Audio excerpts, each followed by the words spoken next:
This is the NBC University Theater, presenting another in our stories of radio plays based on the world's great stories. Tonight we bring you Voltaire's Candide, with Eddie Bracken in the title role.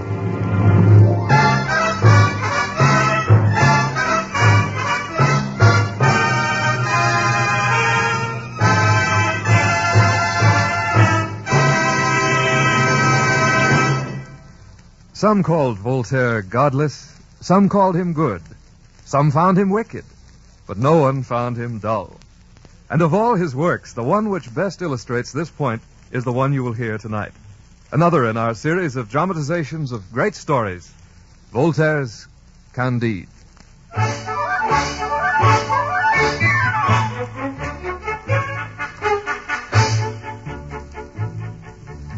This is Monsieur Voltaire. In the castle of Baron Thundertentronckh in Westphalia, there lived a youth endowed by nature with the most gentle character. His face was the expression of his soul. His judgment was quite honest, and he was extremely simple-minded. And this was the reason, I think, that he was named Candide. I suspect my mother was the Baron's sister, and my father a decent, honest gentleman of the neighborhood. Alas, he could prove only 71 quarterings in his genealogical tree.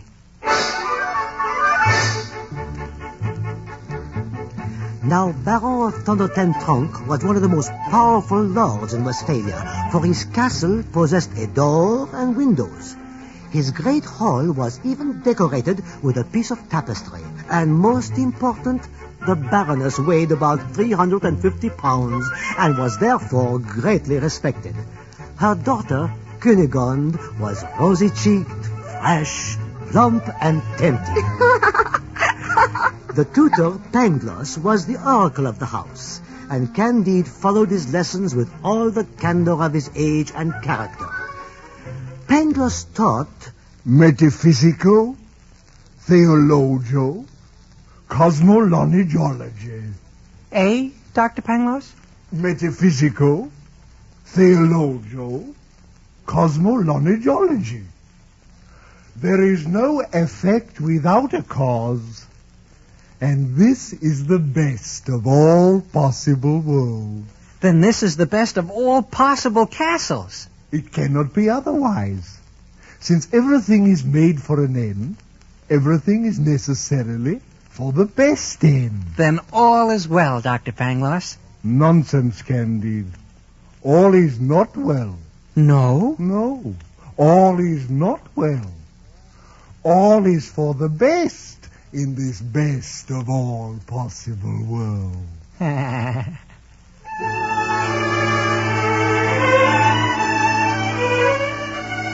It happened in this best of all possible worlds that Candide met Cunegonde and observed that she blushed.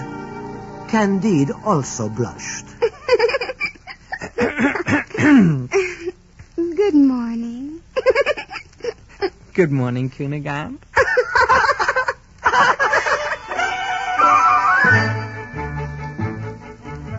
The next day, after dinner, Cunegonde and Candide found themselves behind a screen. Cunegonde dropped her handkerchief, and Candide picked it up. She innocently held his hand, and the young man innocently kissed the young lady's hand. Their lips met, their eyes sparkled, their knees trembled, their hands... Thunder! Naturally, it was the Baron. Passing near the screen, he had observed cause and effect. Now he expelled Candide from the castle by kicking him. Ouch! Accurately. Ouch! Frequently. Ow, ow, ow! And hard. I am going to faint. She fainted. When she recovered her senses, the Baroness slapped her in the face. Oh, no! No, please! And all was in consternation in the noblest and most agreeable of all possible castles.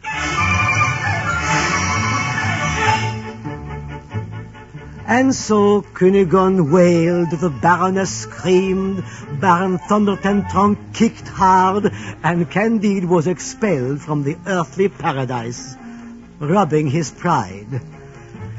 He dragged himself toward the neighboring town of Walberghof-Trapt-Dickdorf, where he halted sadly before the village inn and went inside.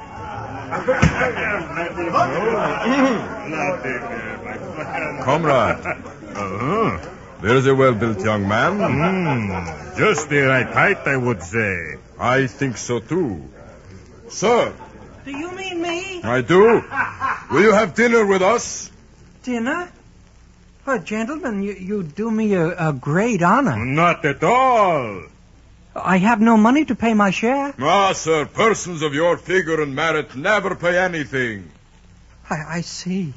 Oh, Dr. Pangloss was right. Everything is for the best. Well, sit down then. Thank you. Innkeeper! 3 dinners and 3 tankards first.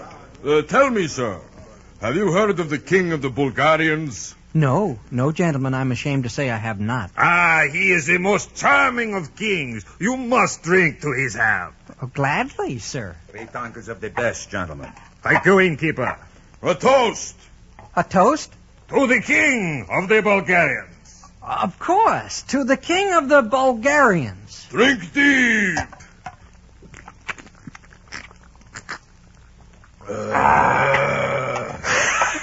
That is all. What did you say? He said, that's all. You are now, by that oath, the support, the aid, the defender, the hero of the Bulgarians. Exactly. Your fortune is made, and your glory assured. Kaspar, fetch the lag irons for the hero.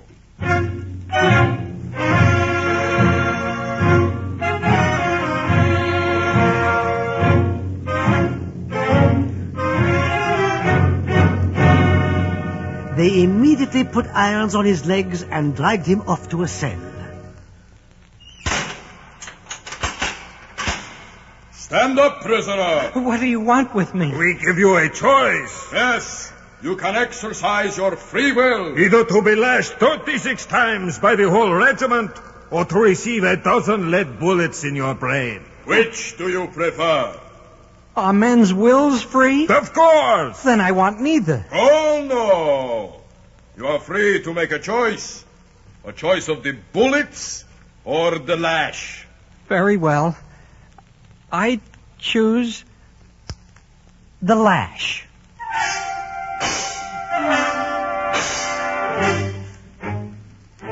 And so Candide determined to run the gauntlet 36 times. And actually he did so twice. There were 2,000 men in the regiment. That made 4,000 strokes which laid bare the muscles and nerves on his back. As they were about to proceed to a third turn, Candide, utterly exhausted, begged a small favor. Please, would you be so kind? Will you do me the human kindness to smash my head in? Of course. We're not inhuman. Kaspar, bind his eyes. Kneel, Candide. Oh, how can I ever thank you? Just shut up and kneel. A little more. Make way for me. Make way for the king of all Bulgaria. What goes on? Well.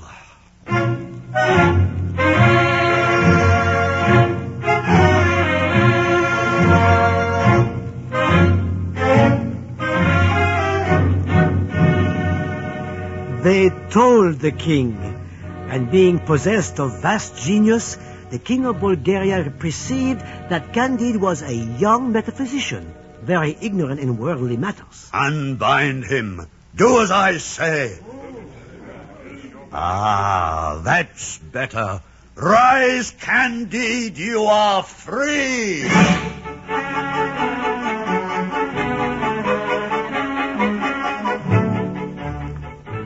This clemency of the king of Bulgaria will be praised in all newspapers and all ages. An honest surgeon healed Candide with ointments recommended by Candide, and in 3 weeks our hero had regained a little skin and could even run. In fact, he did not stop running till he reached Holland. In Holland, he was overjoyed to meet the philosopher Dr. Pangloss, and together they journeyed to Lisbon. God save us! It is an earthquake!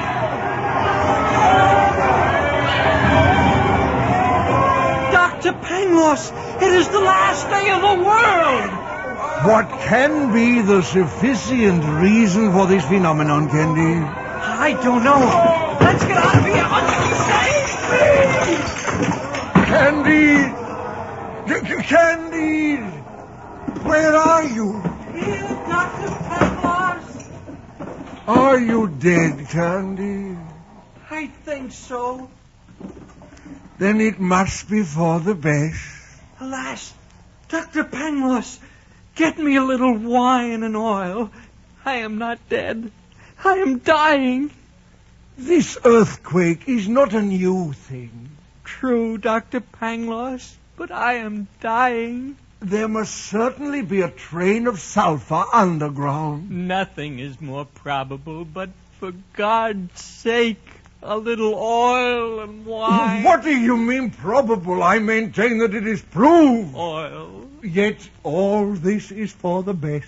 Why? For if there is a volcano at Lisbon, it cannot be anywhere else. Please. For it is impossible that things should not be where they are. For all is well. And it necessarily proves, my dear Candide, that in this best of all possible worlds... Aren't you listening, Candide? Curious. He's actually fainted.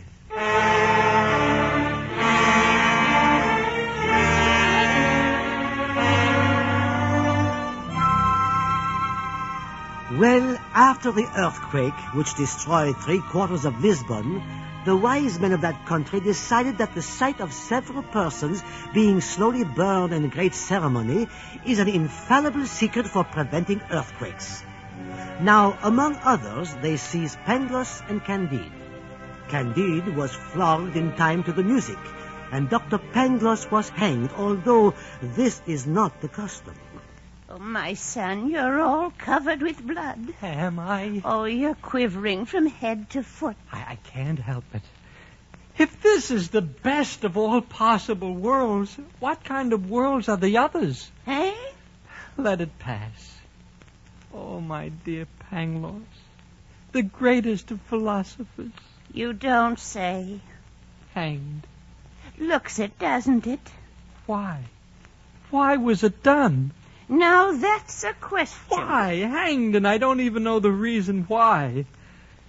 Oh, Mademoiselle Cunegonde, the pearl of woman. Did you say Cunegonde? Yes. Oh, Cunegonde. Courage, my son. Courage, and follow me. It can't be. Oh, can't it? Follow me.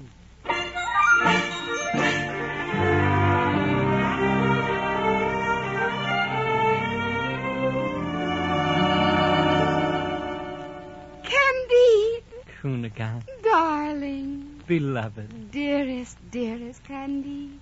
What a surprise. Oh, my darling, darling, darling. For heaven's sake, stop making so much talk. Pay no attention to her, Candide. I won't. How are you here, Cunegonde? How did it happen? Oh, Candide, it is a terrible story. I was fast asleep in bed when it pleased heaven to send the Bulgarians. No. Yes. They murdered my father and cut my mother to pieces. No. Yes. A large Bulgarian, seeing that I had swooned at the spectacle, commenced to beat me. No. Yes. This brought me to. I should hope so. Then the brute stabbed me with a knife in my left side. I still have the scar. Alas. I hope I shall see it. You will. Go on, Cunegonde. After much wandering and ill adventure, my dear Candide, I came to Lisbon and to your arms. Darling, Let us not stay here another day. But this is the best of all possible cities. Let us go across the ocean, Candide. Let us go to... Yes? To... Yes. I have it. We shall go to Buenos Aires.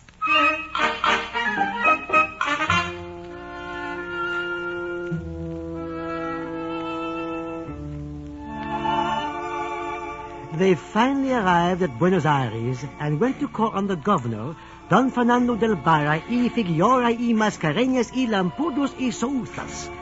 This gentleman had the pride befitting a man who owns so many names. He had a furious passion for women, and the first thing he did was to ask. Senor Candide. Yes, Excellency. Is the lady your wife? My wife? That is my question. Good, I want to marry her at once. Your Excellency. Thank you. But Your Excellency... Sir, I am Don Fernando de Barri Figueroa Mascareñas y Lampurdos y Souza. Be careful. I am a passionate man. Señorita Cunegonde, it is in your power to become the wife of the greatest noble in South America. You have an exceedingly fine mustache, Your Excellency. Then it is agreed. You will never regret. But we came here to have you marry us. Alfonso, Pablo, Felipe, Manuel, Pedro, drag this scum from my sight. Give him a good beating and send him away.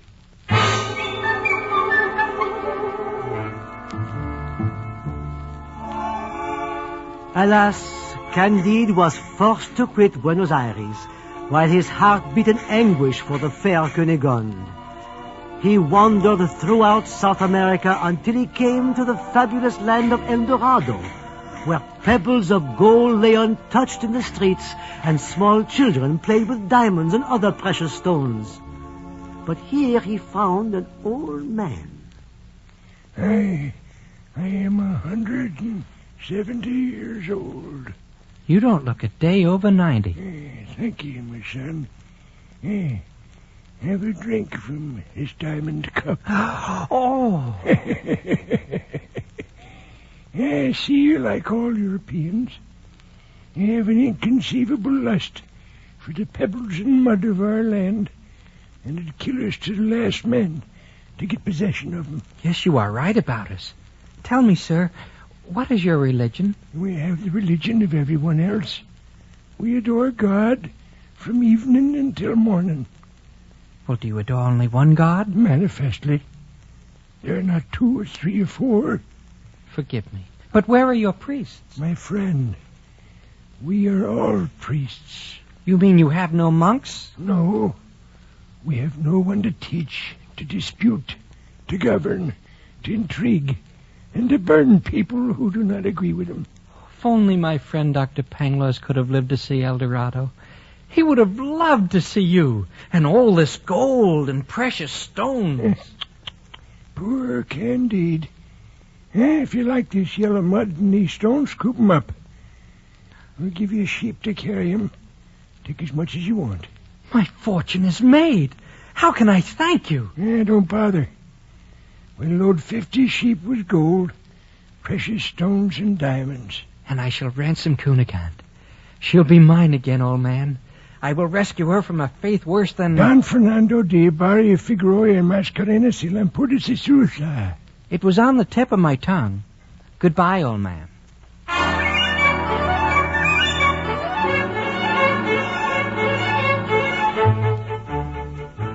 The first day of his travels was quite pleasant, and Candide carved the name of Cunegonde on the trees. The second day, 2 of the ship were swallowed up in the marsh. 7 or 8 died of hunger in the desert. Several others fell off precipices. Finally, after 100 days of travel, only 2 sheep were left. By this time, Candide had arrived at Suriname, where he found a Negro lying on the ground wearing only a pair of blue cotton trousers. This poor man had no left leg and no right hand. Good heavens! What are you doing in this horrible state? I am waiting for my master. Was it your master who treated you this way? Naturally. Horrible. No, it is the custom Twice a year, we are given a pair of cotton drawers as clothing. But your leg, your hand. Nothing at all. When we work in the sugar mills, when the grindstone catches our fingers, they cut off the hand. When we try to run away, they cut off a leg. Oh, Pangloss, this is too much. This is an abomination. I shall have to renounce optimism. Optimism? Alas. What is optimism, my friend? I thought everyone knew. Why, it is the mania of maintaining that everything is well when we are wretches. Oh, Pangloss. Pangloss.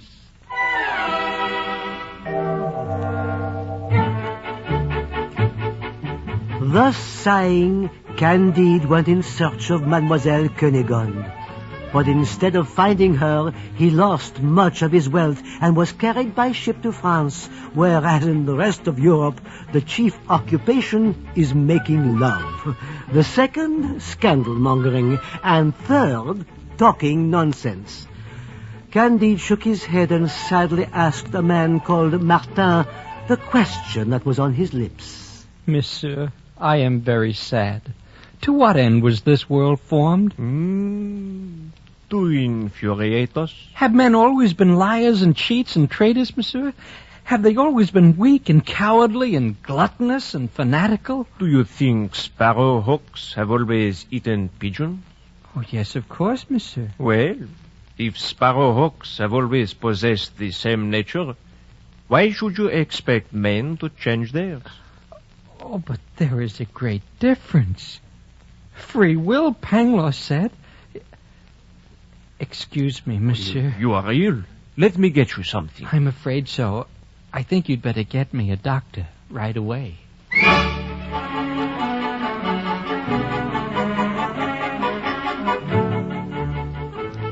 Well, the story is nearly finished. I shan't bother to tell you the rest, for frankly, I'm getting a little bored anyhow.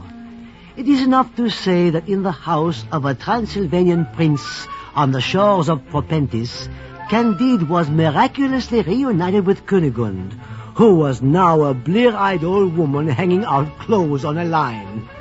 Unfortunately, they were married. However, even more miraculous was the reappearance of Pangloss, who had been hanged but not well.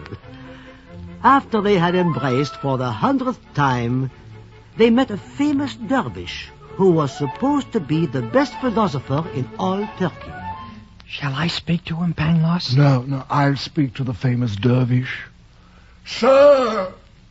Yes? What do you want, infidel? A question, master. We have come to beg you to tell us why so strange an animal as man was ever created. Is it your business? I asked to, politely, of course. That I repeat, is it your business? I am a philosopher. No doubt. Please, master, there is a horrible amount of evil in this world. Listen to me. I have 20 acres of land. I cultivate them with my children. And work keeps at bay the 3 great evils. 3, master? Yes. Boredom, vice, and need. My existence is preferable to that of kings. Oh, the question then is exalted rank. Eglon, king of the Moabites, was murdered by Ehud. Absalom was hanged by the hair and pierced by 3 darts. Pangloss. King Nadab, son of Jeroboam, was killed by Baasha. King Elah by Zimri. Ahaziah by Jehu. Dr. Pangloss. Croesus, Darius, Denis of Syracuse, Caesar, Pompey, Nero, Henry VI, Richard I. Excuse me, Dr. Pangloss. I know all these things, and I know that it is better that we should cultivate our gardens. What's that? He means, let us work without theorizing. Oh, I see. Come along, Pangloss. We'll buy a little farm. Cunegonde is very ugly now, but she's an excellent pastry cook. Excellent. You see, all events, my dear Candide, are linked up in this best of all possible worlds. Yes? Of course. If you had not been expelled from the castle for love of Cunegonde, if you'd not wandered about America on foot, if you'd not lost all your sheep from the land of El Dorado... Well? But don't you see? You would not be able to live here and eat candied citrons and pistachios. 'Tis well said, Pangloss, but we must cultivate our gardens.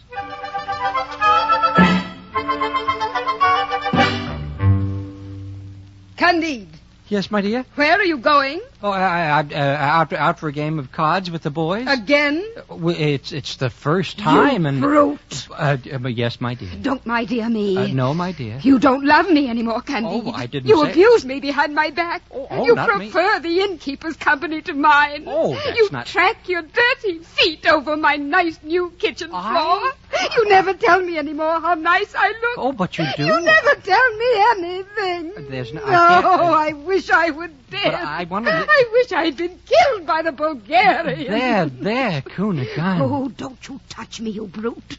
But why did this happen to me? Well, what did I do to deserve such a fate? You didn't do All day I slave over a hot stove and look at the thanks I get. Oh, very good. Look at them, Candide.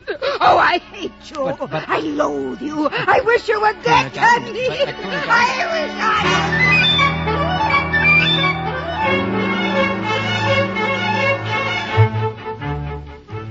She wept for a quarter of an hour, and Candide stuffed his ears with cotton. Then, being a philosopher, he went off to play cards. And thus, you see, love and friendship came to sweeten the remainder of Candide's life. And now, dear listener, I shall take my leave from Candide. 2 cards, Pangloss. And not from the bottom of the deck in this best of all possible worlds.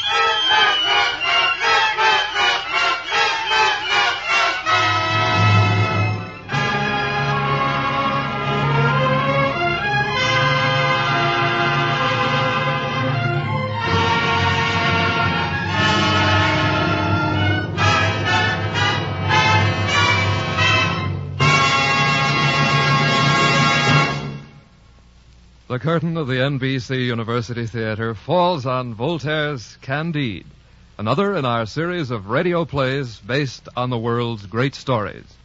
Candide was adapted for radio by Morton Wishengrad and has featured Eddie Bracken in the title role, with Hans Conried as Dr. Pangloss, June Foray as Cunegonde, and Rolf Sedan as Voltaire. Eddie Bracken may soon be seen in the Warner Brothers picture, The Girl from Jones Beach. Others in the cast included Richard Warner, Frank Gerstle, Georgia Backus, Don Diamond, Hal K. Dawson, Herb Litton, Bill Shaw, and Alec Harford.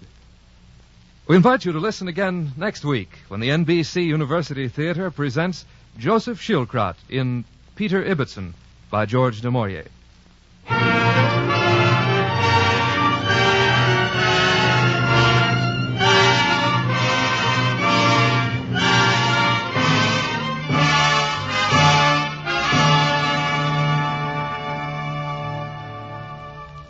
The original music for this production was composed by Morris Momorsky and conducted by Henry Russell.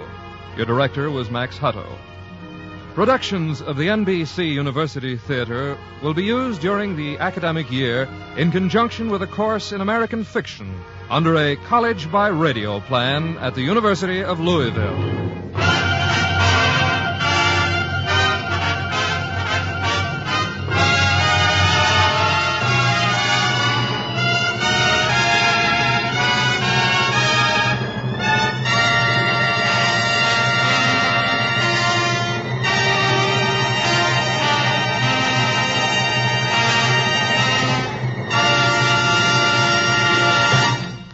This program came to you from Hollywood. This is NBC, the national broadcasting company.